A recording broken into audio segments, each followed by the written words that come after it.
กราบสบายดีทุกคนเนาะมิตรนักแฟนเพลงทุกคนเนาะเป็นโมเมนต์ FC เนาะจากซองสารันชาแนลตอนนี้ก็ถือว่าเป็นคลิปแรกที่มาอยู่ลาวเนาะทุกคนเนาะและตอนนี้ก็คือเป็นยังไงกลับมาจากไทยนี่เมื่อไหร่เมื่อยหลายมวนหลายเนาะและตอนนี้เขาก็มากับนี่เจเพิ่นเนาะนี่เจสบายดีเจมดนี่กับทานสันตินะทุกคนเนาะสบายดีตอนนี้นี่เขากำลังสิออกไปที่เวียงจันทร์เซ็นเตอร์บ่แม่นไปที่ภาคสั้นไปที่ภาคสั้นเนาะทุกคนเนาะมื้อนี้เขาสิพากันไปไสไปฟู้ดแฟร์ซอกหาดารา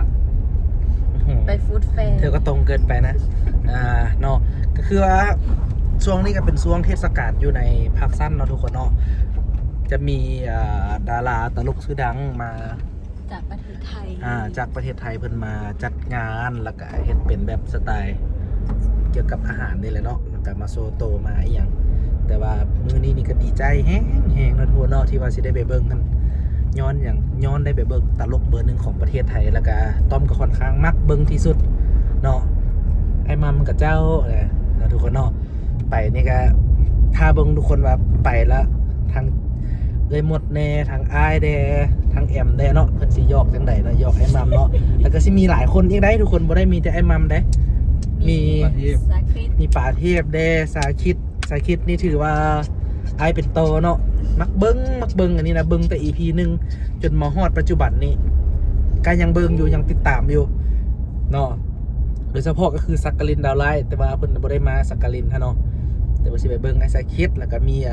เมื่อวานนี้เขาเจอไอ้เปิ้นอาทรสิว่ะเปิ้นนาครเปิ้นนาครเนาะเปิ้นนาครนำเนาะที่ว่าอยู่หันบ่ฮู้ว่ามื้อนี้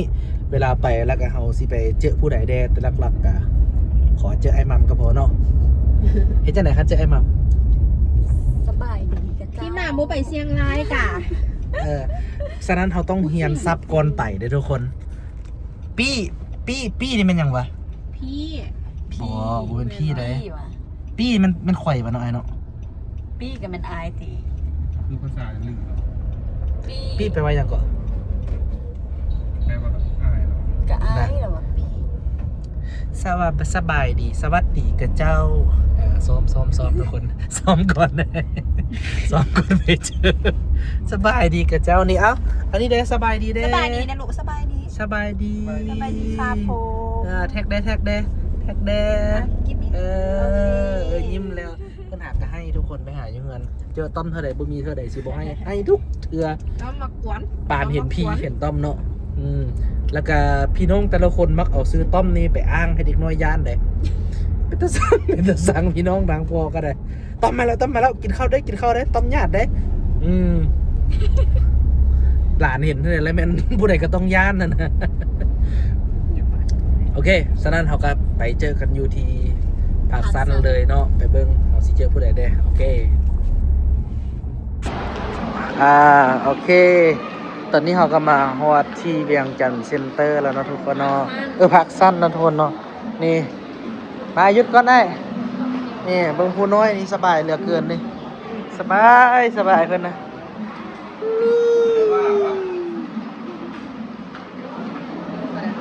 ไปหิ้วไหมไป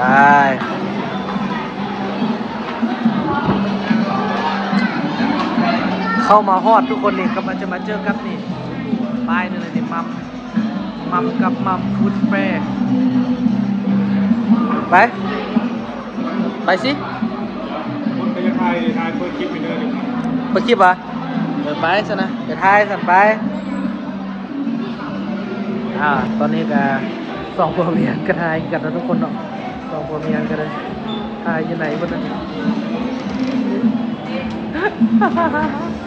แล้วคนที่ถ่ายพร้อมได้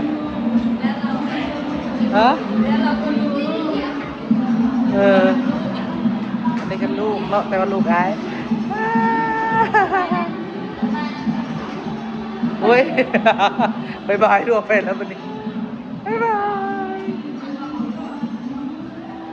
ยบอกเป็นบายจังไปบายใครอุ้มนี่ทายกันเองทุกคนนี่คนกระทายพูดนำกระทายพี่เนาะตายขับเข้าไปเลย ไปมาลุ้นกันเนาะทุกคนเนาะว่า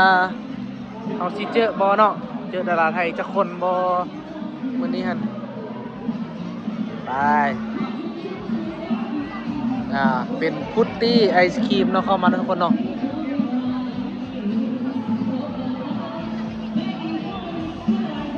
อันนี้หมูกรอบเชฟเบิ้ล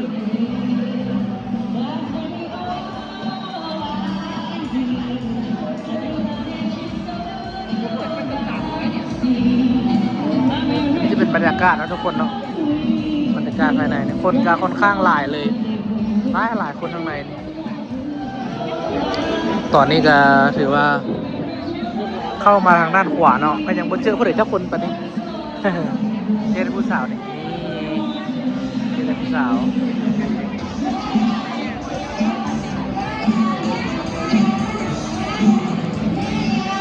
อย่างบ่เจอจากคนเท่านั้นทุกคนเนาะแล้วก็เป็นห้านก๋วยเตี๋ยวทรงเครื่องนี่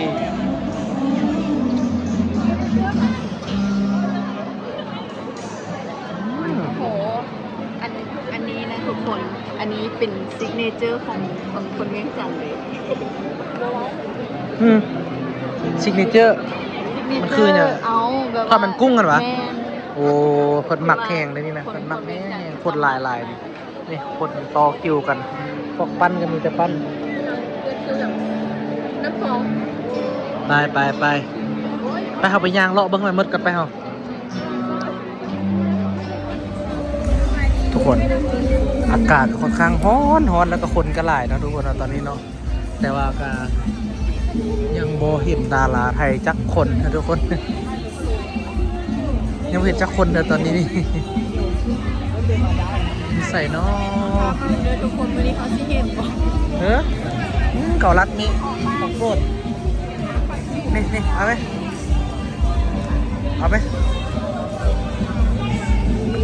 าเลยเอาโลนึงเลยตอนนี้ต้อมก็ถือว่าเสียใจร้ายตอนนี้เนาะเพราะว่าเป็นอย่างถ่ายคลิปบ่มีเสียงทุกคนบ่เข้าใจคือกันถ่ายคลิปไปแล้วบ่มีเสียงนี่ต้อมจะถามเลยตอนนี้นี่ถามว่าโอ้เท่าไหร่เนาะแล้วก็ถามว่าไอ้มัมเราอยู่จุดใดนะก่อนสิไปเจอไอ้มัมนะ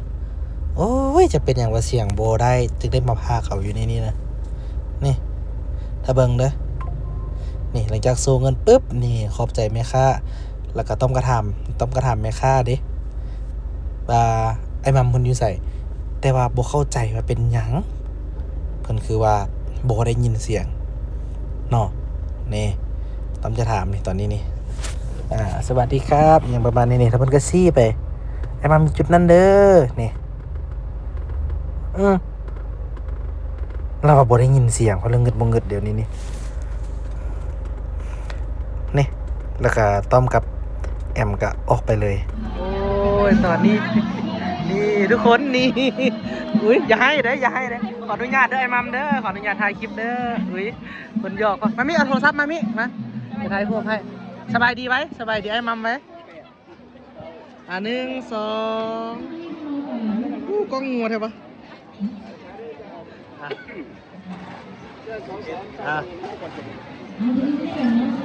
2ไอ้ตั้มมึงพี่ไอ้ตั้มแช่โอเคขอบใจไอ้มัมเด้อ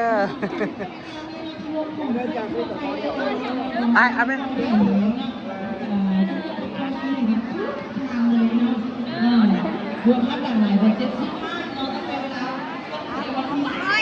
ไอ้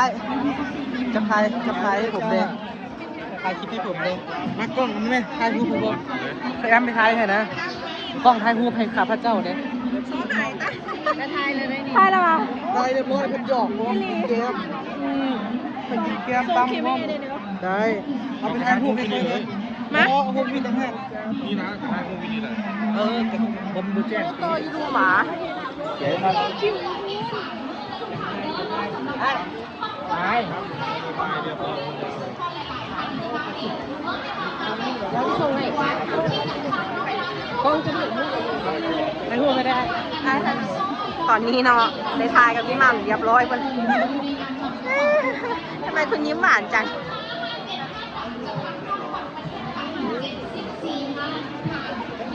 โอเคขอบใจนะ แถวแหงเมื่อแหละ ได้เห็นแล้วเนาะไปนี่มาพี่เนี่ยเดี๋ยวจับให้ตั้มมือนึงเดี๋ยวไปเอาจอกก่อน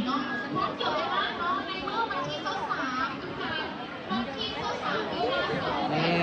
ตอนนี้เขาก็มาเอาจอกนี่เลยได้ตอนนี้เขาก็ไปอุดหนุนกันเนาะทุกคนเนาะนี่อันนี้เอ็มตัวจริงเด้อโอ้ยตัวจริงงามหลายทุกคน เอาจอกเจ้า อัน1 อัน800 โดยแล้วก็เอาเสื้อน้ ไซส์ไหนดีคะ ำมีสิเอาบอ ไซส์ มีไซส์ไหนไงกูมูไง มี XXL ค่ะ 2XL มีบอ 2XL มีค่ะ โดยเอา 2XL สีดำโดย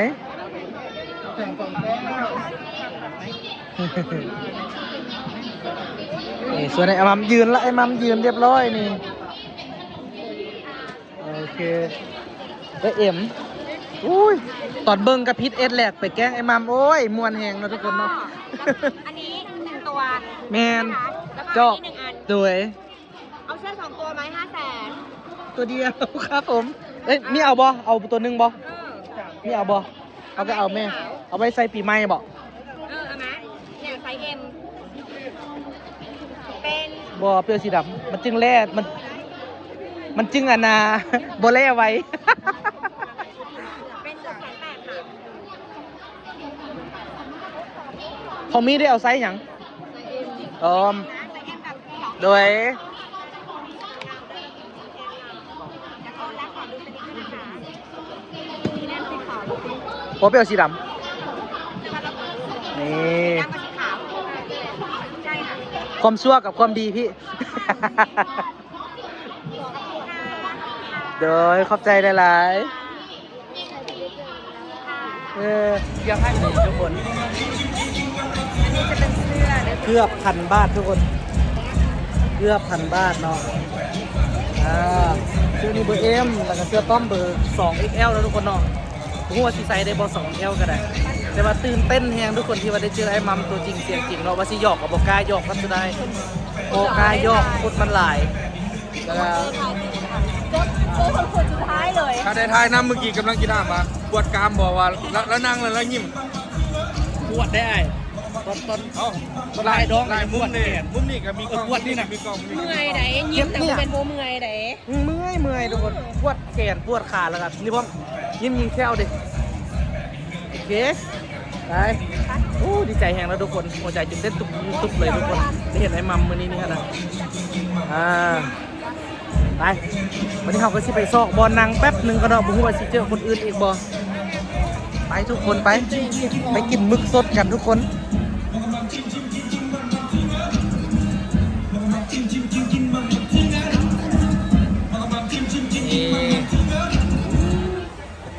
แซ่บหลายทุกคน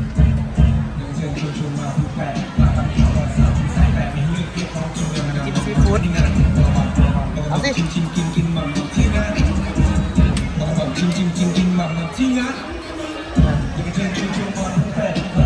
เอาหมึกแค่หน่อยครับ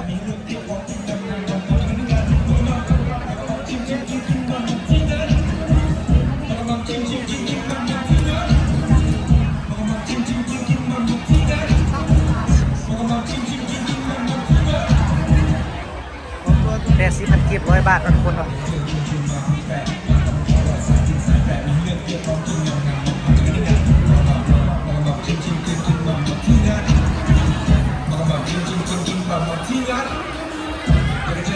นี่ทางนั้นก็จะเปลี่ยนบุ้งว่าเป็นอย่างนี้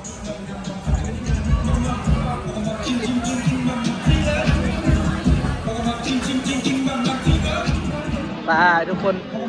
เดี๋ยวได้น้ำส้มนะปะ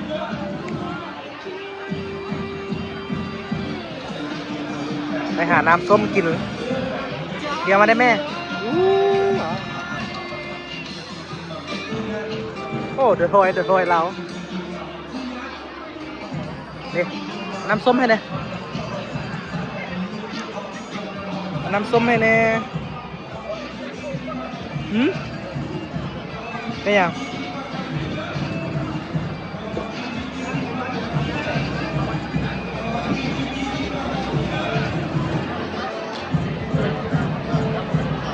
แมนแสนหนึ่ง3 ขวดต่อแสนกีบซื้อ1 แถม 1เอาก็เอา3 ขวดท่านแม่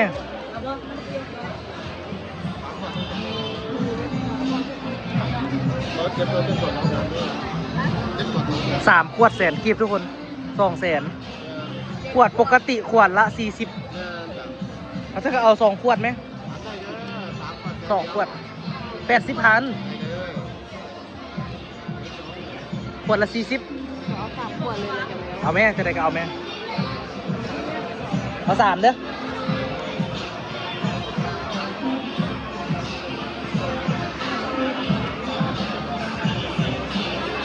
เอา3 ขวดทุกคนเอา3 ขวด1 แสนกีบ108 บาทเนาะโอเค โอ้โห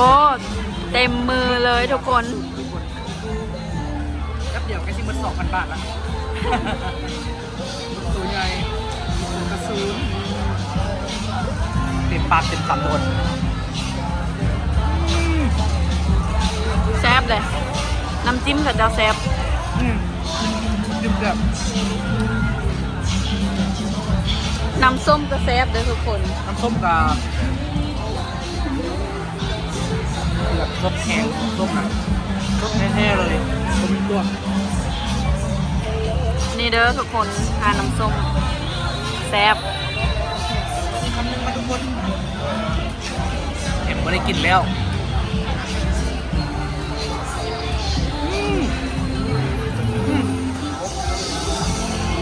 เดี๋ยวไม่ได้กิน อย่างไรหนึ่งมาทุกคนที่จริงกันแอมกินก่อนแล้วเด้อทุกคนเด้อบอมเมนต๊อปผู้เดียวได้ไปนี่ทุกคนตอนนี้กำลังห่อนห้านขนมนะทุกคนเนาะสวัสดีครับ อันนี้เขาเรียกอะไรนะของแพงค่ะพี่ฮะของแพงเอาไหมลองซีมึงดูกล่องนึงเท่าไหร่ครับ กล่องละ35,000 3 อันแสน1รวมได้เลย อ้าวอันนี้มันอย่างไรอันนี้นี่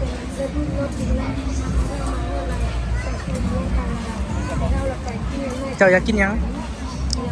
เอาตัวสีขาวไว้นะลองสีขาวมาซีมดูเขาจะได้กินหลายๆอย่าง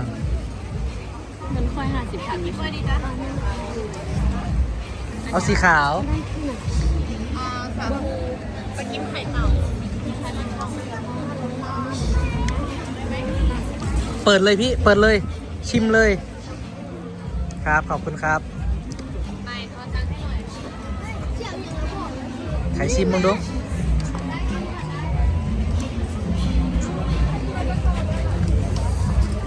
อู้มันคือเป็นวุ้นบ่เป็นวุ้นเนาะอุ้ยอ่ะเขาสิบกัน นี่มาอีกแล้ว โอ้ยไอ้มัมมานี่อีกแล้วทุกคนจะตื่นทุกคนเนาะ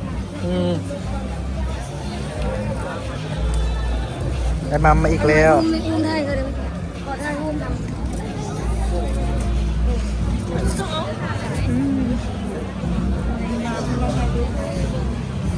นี่ขายหุบรัวๆไอ้มัม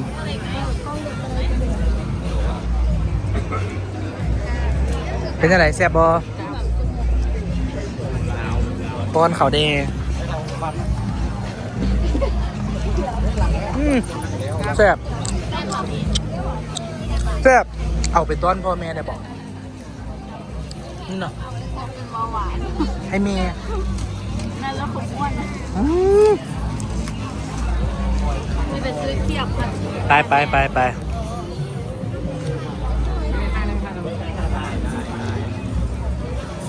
คือเป็นบะชีเลมอน ยิ้มจนก้างแข็งเลยเนาะทุกคนเนาะ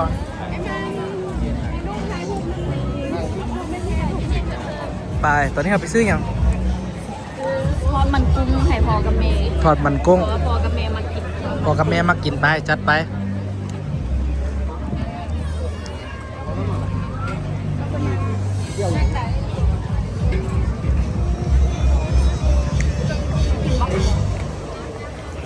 ไอพอเลยพอกับแม่เดี๋ยวพูด เคี้ยวกว่านี้เคี้ยว เอาทอดเอาวะ อันนั้นมันเคี้ยวอันนี้มันทอดมันกุ้ง โอเค เวลามีเบามีตัวเบาดังขึ้นหน่อยนึงโอเคบอกไป เอากล้องใหญ่เลยมั้ง ฮะของน้อยก็ได้ให้มันได้กินหลายๆอย่าง ตัวน้อย40ตัวน้อย40ตัวใหญ่80ตัวน้อยก็ได้มีโทษมันกุ้งนะทุกคนเนาะ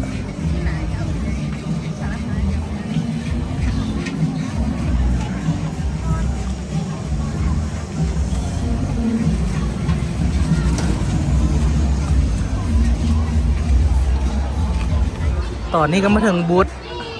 ไอสาคิดแล้วนะทุกคนเนาะ นี่จะเป็นหัวพ่อแม่ลูกเนาะนี่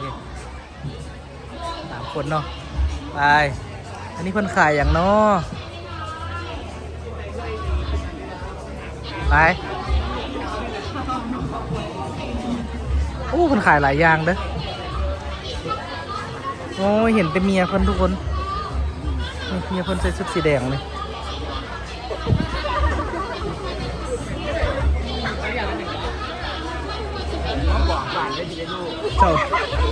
เจ้าเสี่ยวยังบอ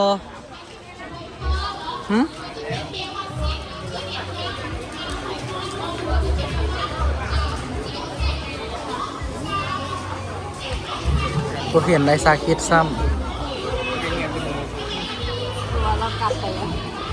ำผมก็บอทราบคือกัน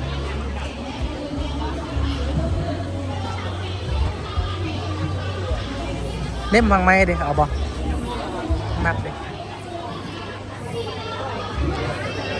จะยากยังยากกินยังเอ๊ะสักหูใส่หัวในกระแสบไหมไป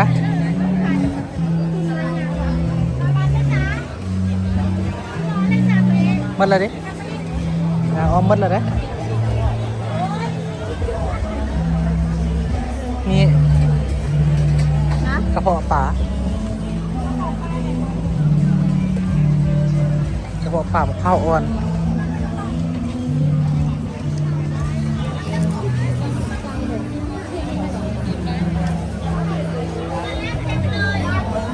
นะทุกคนเนาะตอนนี้เราก็หอดห้าน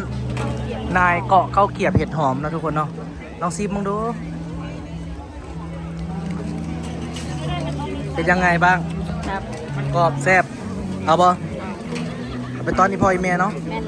แล้ว ตอนพ่อตอนแม่อีกไปจัดไป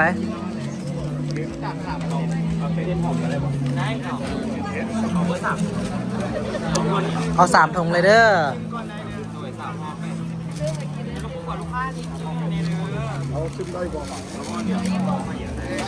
ก็ไปซิมเบิ่งมาคือ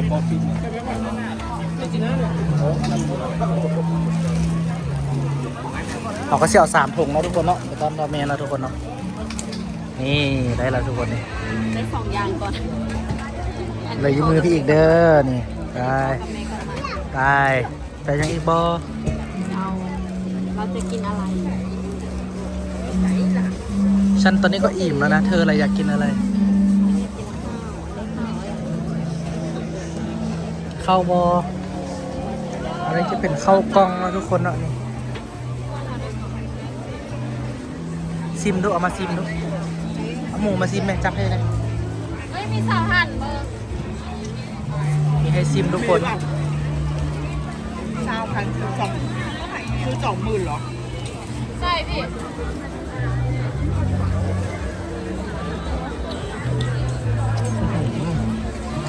หวานแห้งหวานหวานมากหวานเหลือเกิน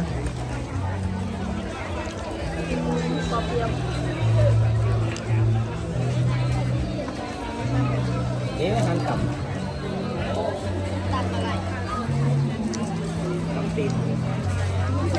จะเชี่ยวอย่างอีก อ้าวหมดทันไทย ไป โอ้ ไปกลับไปเบิ้งอีกไปมันมาอีกเหรอวะเป็นจังไดพวกเจ้าน่ะเซยโซฮูบมาเบิ้งดูโซฮูบมาก่อน ไปได้ทายกับซาคิดจุ๊บจ้า ฉันบ่ได้ถ่ายหัวก็ซาตีแถมไปถ่ายกับซาคิดอีกทุกคน มื่อนี้เขาไปเจอซาคิดเราเป็นอันดาราที่ผัวมากจนตั้งซื้อลูกชายมาเป็นต่อแล้วหลังจากนั้นปุ๊บพิมพ์ลูกกับผัวอยู่บ่ไกลๆแต่บนกระแลนปิ้วก็ไปหาซาคิด ซาคิดนะลูก ส่วนเราไม่เจอ ไดโนเสาร์ค่ะ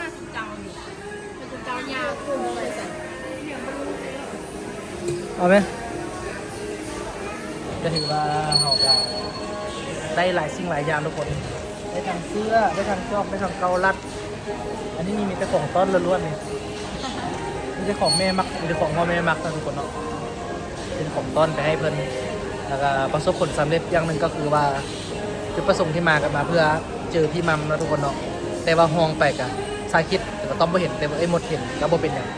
เนาะเจอกันโอกาสหน้าดีกว่าเนาะทุกคนเนาะโอเคสำหรับคลิปนี้ก็สิทายเห็นแต่เท่านี้นะทุกคนเนาะมีแต่ว่าให้ทุกคนไปกดติดตามกดไลค์กดแชร์กด Subscribe ให้ปกไว้เป็นที่เรียบร้อยเนาะโอเคบ่เอาเซฟ บ๊ายบาย อย่าลืมกดติดตามซองเดอะฮีโร่ลาวเดี๋ยวอาจจะพยายามเฮ็ดคลิปเพราะว่าก้อนหน้านะฮะแม่นบ่เฮาบ่มีเวลาเลย แต่ว่าเดี๋ยวนี้บทเพิ่นก็คือเพิ่นว่าเพิ่นอยากเฮ็ดคลิปเพิ่นอยากลง YouTube นะเพิ่นอยากเริ่มเฮ็ดคลิปใหม่นะจังได๋ก็อย่าลืมขอฝากกดติดตามซองเดอะฮีโร่ลาวเด้อ จะเอาเทปบ่ เดี๋ยวรอบนี้นี่พิธีกรรักจะเป็นมดเดิมอันนี้เด้อ พิธีกร คอมเมนต์จากนี้ นี่อย่างกับตีส้มกันได้นะทุกคนเนาะอย่าลืมไปกดซับสไครต์ไปกดติดตามช่องเดอะฮิว ส่งสารันเด้อทุกคนเด้อ โอเค ได้ เข้าใจด้วยบ๊ายบาย แค่แช่ได้หูก่อนมั้ย